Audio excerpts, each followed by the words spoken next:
Welcome back. I am Digvijay sir from Sikri Rahmanpur.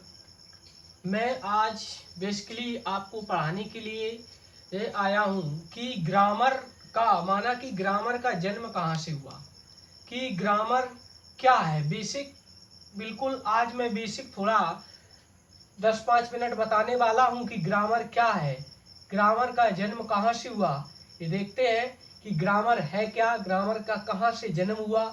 तो basic बिल्कुल basic देखते हैं कि जब कोई व्यक्ति का जन्म होता है उसी जन्म के साथ एक ग्रामर का जन्म होता है। जब किसी व्यक्ति का जन्म होता है उसी ग्रामर के साथ, उसी व्यक्ति के साथ ग्रामर का जन्म होता है। देखिए आज का टॉपिक रहने वाला है कि ग्रामर का जन्म कहाँ से हुआ।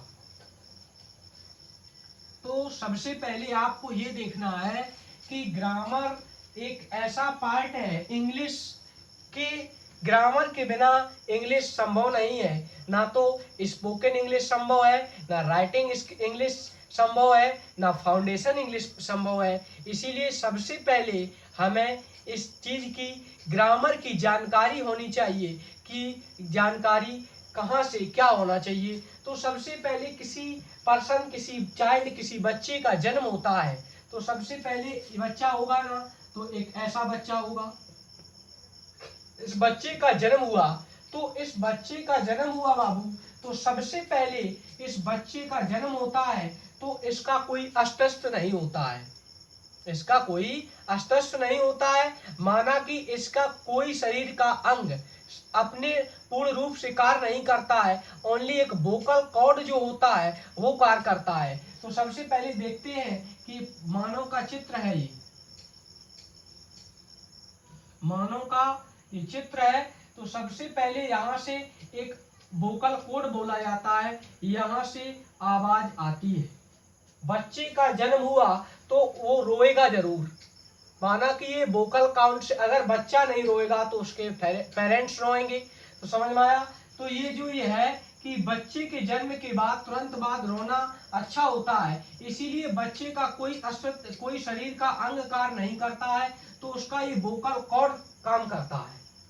तो क्या है कि ये वोकल कॉर्ड तैयार है, वोकल कॉर्ड काम कर रहा है। तो सबसे पहले हमें क्या करना चाहिए कि बच्चे का जन्म होता है तो ये वोकल कॉर्ड करना काम करता है, तो ये वोकल कॉर्ड काम करना स्टार्ट कर देता है। तो यहीं से वोवेल्स का जन्म हुआ, यहीं से वोवेल्स का जन्म हुआ। और वोवेल्स के पहले हम ए एन का, आर्टिकल ए एन का प्रयोग करते हैं। वोवेल्स के पहले आर्टिकल ए एन का प्रयोग करते हैं। अगर जब बच्चा धीरे धीरे 1-2 साल का हो जाता है तो उसके पास टीथ है और सारे अंग कार्य करने लग जाते हैं, टंग है। तो माना कि अगर टीथ प्लस टंग प्लस लिप्स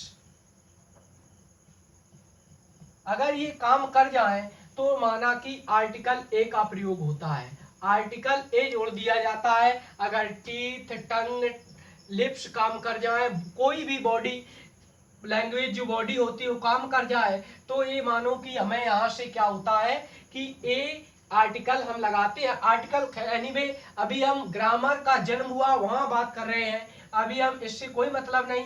इससे टीथ, टंग, आर्टिकल हम कल इसका पार्ट देंगे, इसका जो पार्ट ऑफ स्पीच है उसके बारे में हम जानकारी कल करेंगे। माना कि ग्रामर का जन्म, जब एक बच्चा जन्म हुआ तो उसने अब बोलना सीखा। सबसे पहले वो क्राई किया, चिल्लाया, इसके बाद उसने फिर एक रोना सीखा।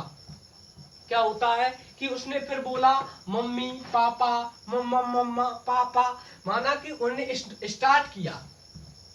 तो सबसे पहले क्या किया, उसने स्टार्ट किया और रोना, और इसके बाद कुछ लेटर को बोला तो वहां से लेटर का जन्म हुआ, वहां से लेटर का जन्म हुआ।